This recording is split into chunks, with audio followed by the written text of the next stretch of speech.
What is going on YouTube? It's your boy Sam from Team Sam X1 here, and today I'm with my friend Jesse Khan. Hey. Jesse, how are you doing today, bro? Alright. First and foremost, what are you wearing today, man? Like, what is this? Potato suit. Going along with it's the meme on the potato. See my mat here as well. Dante holding a potato with my face on it. Okay. Awesome. Have you gotten any compliments throughout the whole weekend about this? Oh, non-stop. Oh, that's amazing, you know? You gotta roll with the jokes, right? You can't be a Grinch about it. Exactly. Okay, Jesse, so what did you decide to play this weekend in Niagara? So, I played SALAMANGREAT. I'm playing it for 4 weeks now. How are you liking it? It's been pretty good. I top forward. I went undefeated at the Toronto Regional and the Detroit Regional. I got draw in Detroit, so I didn't win.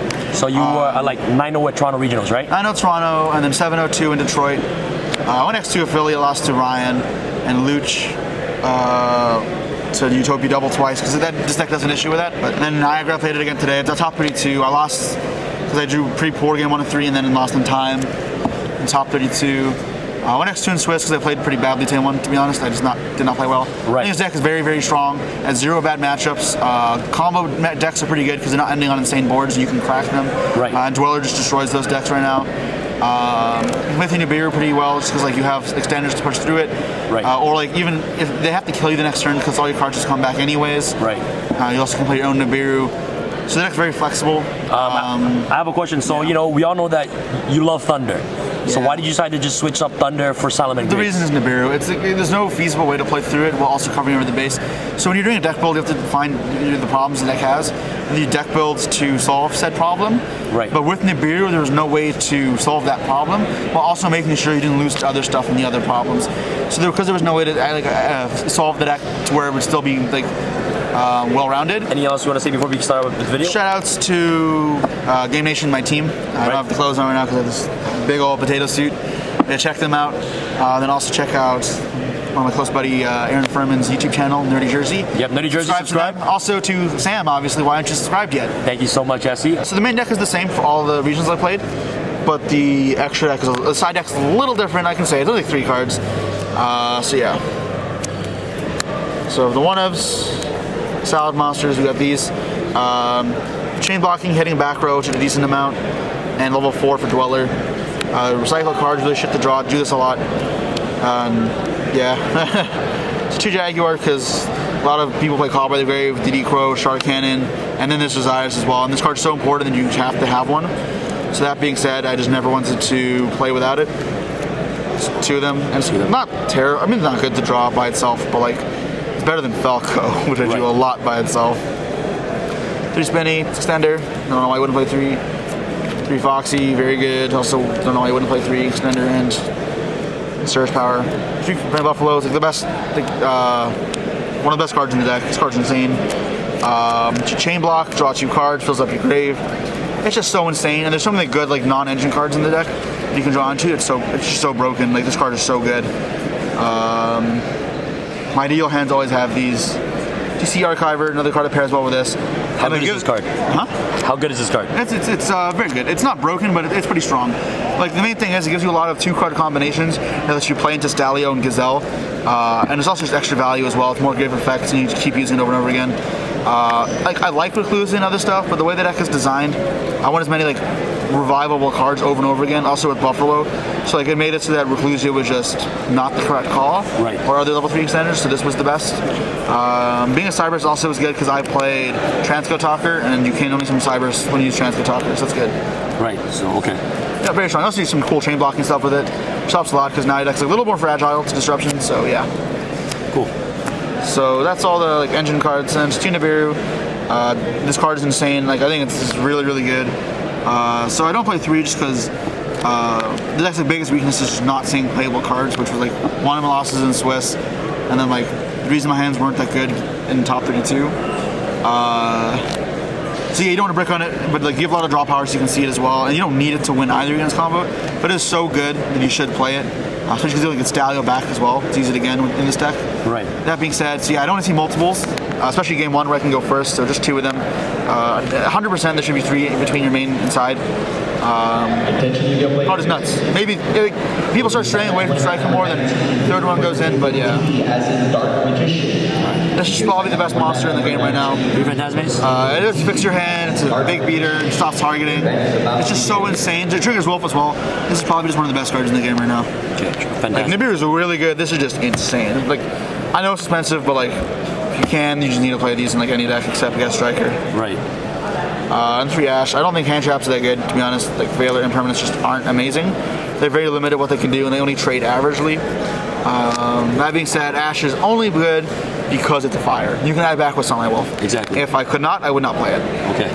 So that's pretty much for the monsters? That is all the monsters. Do you have anything else that you might want to change, like in the future? I think I would change. One thing to note, there is an absence of a card. There's no Lady Debug in this deck. Oh, how Found come? it to be a weaker normal summon. And although they could have decreased the consistency a little, it wasn't like that good to summon. It also creates some cloggy hands and some just combinations of hands that weren't very good. So I ended up cutting it and it never missed it. Like, yeah, they're like the 2 times like I bricked, but like it's not that often. And you don't even really get punished if you brick twice in a match because the deck's so consistent. It's so hard for you to get blown out in 2 games. You can always play. Right. 2 pot, I think this card's crazy. This helps the consistency that's drawn other engine cards, non-engine cards. Have you ever banished Gazelle before? Of course, it's fine. Like, Gazelle's really strong, but like it's not the key card of the deck. Like, as long as you still have everything else, you can get to it, it's fine. You try and always search first, but like, the nice thing about this card is you can use it afterwards to get your after you combat your non-engine cards. You can use it before to unbrick you, or you can use it like in the grind to like get into your like twins or whatever to kill them. Right. 2 enemy controllers. I would have played 3, but again, didn't want to brick on too many non-engine stuff. Card's insane because if you play 3 boards, make sure your guys resolve through Imperm, Anchor, and Veiler. Lets you OTK with Transcode through Striker links. Steel Colossus to play. Steel Stallion to play. And like, one big criticism that people have for the deck is that it's like not that strong versus Nibiru. Right. So if you get Nibiru, you can set the econ and it's like a crackdown. So you can still like just like have defense. And as I said, this deck just needs to live, and then you're fine. Like Nibiru is like D-barrier, which is like good. It's really good. Don't get me wrong, but it's not in game over. Right. So you're not playing off the top of your deck like you are with other decks. So enemy controller kind of like lets you accomplish that, live a turn. Also being OTK. It's just really good because of that utility going first and second, and being so good in both scenarios. Right. And like even again, like, there's no bad matchups for this card. Even in trap decks, like lets you play through, there can be only one because you take their monster, then you get rid of your salad monster off field, and then you Phoenix it, or you turn on your Foxy it out because you don't have a salad. It's just so good. Like there's so many games won in this card. 3 mining the card I never drew, wish I did. It's either just awful for me, that's when I draw it because I'll have no other cards that could ash in my pass. Or it's insane because it's an extender and I don't draw it when in those cases. Damn, okay, cool. 3 will. 3 will? This should have been standard from the get-go. Next maybe not with 3 Gazelle, but like, this card is nuts. Right. It's just reborn every turn, so a lot of the slower decks, which is most decks right now, have a problem with the residual value. They have to keep dealing with it. But like, that doesn't even matter because the deck has so much like utility getting back cards. It is nuts. Like, it lets you extend, and also you get Nibiru, you can just like save the reincarnation link off Sanctuary, get back the Wolf, relink Wolf again so the Nibiru doesn't do anything. So sometimes you just play through Will on a Nibiru altogether, which is like insane. So this is a new card that helps you play through Nibiru.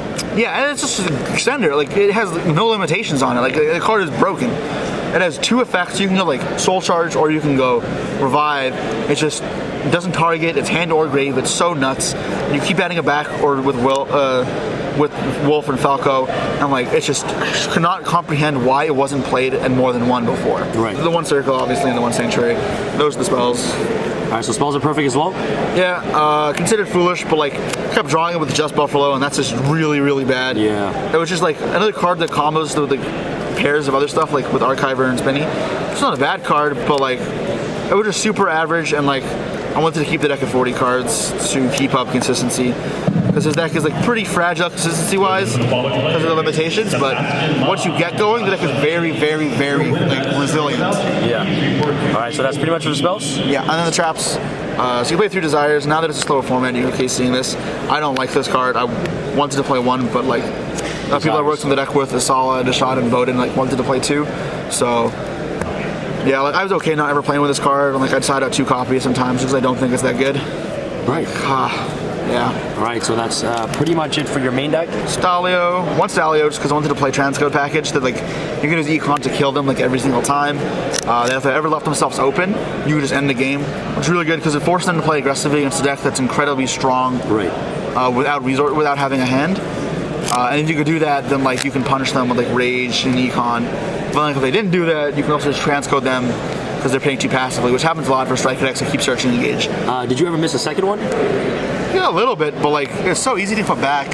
Like, and it was never crucial, but like could have helped. I don't think it ever cost me a game. Right. 2 Heat Leo. Yeah, I don't never need 3. The card's very good. This should be standard. I don't think that's really arguable. So yeah, besides the Stallion, that's pretty standard. Then I played this engine. I think it's very good. Lets you crack Thunderboards. Lets you OTK as well with like Nibiru. Give him a 5k token in attack mode because going first, you don't care. It's so easy to clear anyways. They just go update board load. This is 3,000. It attacks twice now, so it's 3,000 and the token's 5,000, so that's 8,000. So a lot of the dumb gimmicks you can do with like Nibiru and then just instantly kill them. Or like with Econ, just instantly kill them. So let me apply pressure a lot, which I really like. It's also dealing with other threats. Also the non-targeting thing is cool for Striker. Phoenix standard, and then Hito should be standard. Then Monitoring Forest Dweller. You could argue you want a second sometimes to play through Salad and Orchest again, but like you just don't need it most of the time. Playing the cards to just kill them rather than keep playing. Tornado was cool. I played it at Toronto in my side deck. Right. But like, it's not amazing, so whatever. And Baguska's the same. It's like not amazing, so whatever. All right. You didn't need it. Cool. Yep. Your next deck, So this card I wasn't playing before. That's because I wanted to keep it like kind of low key, although I guess people figured it out pretty fast. This card's insane versus Sniper deck. This deck doesn't like lose to negates. Its bigger issue is dealing with removal, like Chromatic Seal. So that being said, all these Orcus decks aren't that good for Salad. They can't effectively stop you from playing even if they go first. So like, that being said, even if the Cyber deck plays around your Mega Fleet by sucking up the Ningirsu, it's so easy to put your own X-Deck monster in a field and then still get rid of the Infinity. Yeah. So force them to just negate Bailings, which sucks. Why would they ever want to negate Bailings? Yeah. And then if they don't suck, like, get rid of the extra monster zone, this card just ends the game. Just a free monster, then you can then like, they play Almirage Troops with Fire. It's a Salamanger too, and you just make Hita steal it, and then you can play. So it's like very easy to play with this card. It means you can beat the Cyber deck very consistently.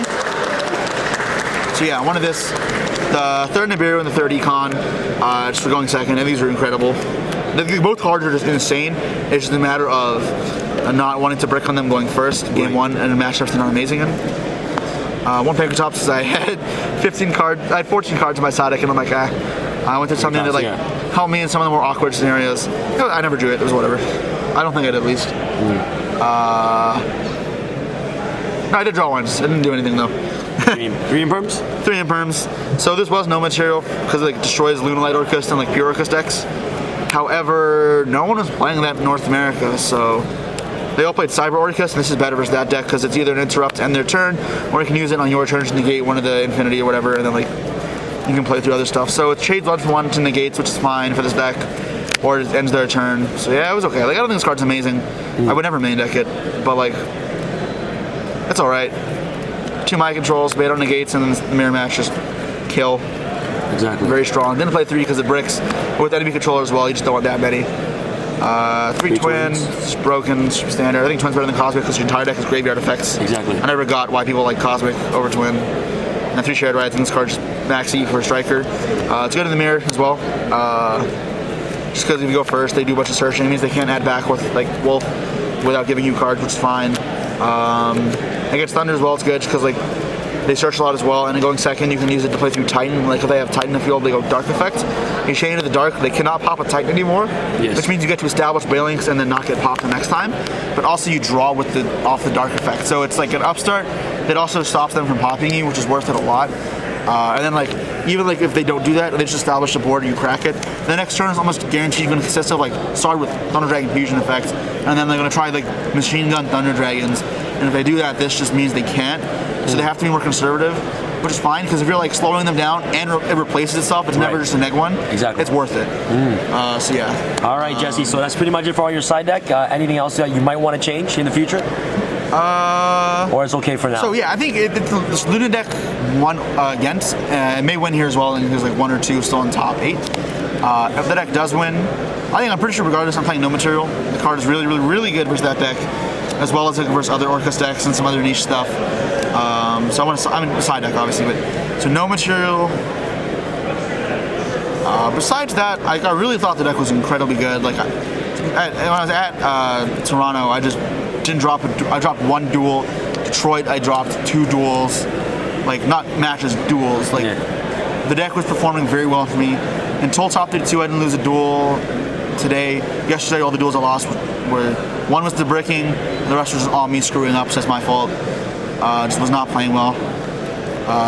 But going forward, you think that this is like the top I think pick it's for this incredibly format? strong, and I cannot get why people dropped Salamanger. I thought that deck was so bad before. Oh, so here's a little bit of the theory as well.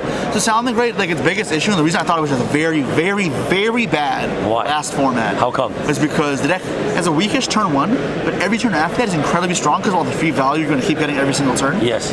And Thunder was so broken last format that if you sat down against the deck, you had maybe a 5% win percentage. Yeah. You just can't live a turn versus that deck because your turn 1's never strong enough. Even if you open up Rage, Roar, Ash, you would just still die half the time. Yeah. Which is just so bad because the deck is like excels when it sees turn 2. And like now because with the Nibiru and the lack of combo decks, that happens a lot, and that's why this deck is strong. Right. But back then, you died, and that was an issue. But that's also why this deck had an issue with Utopia Double, the regionals, was you didn't get to see a turn 2. So yeah, that's the thing. This deck sees a turn 2, it's crazy. Thank you so much for this amazing deck profile. This is your boy Sam from TV Star Sam signing out. All right, guys. Peace.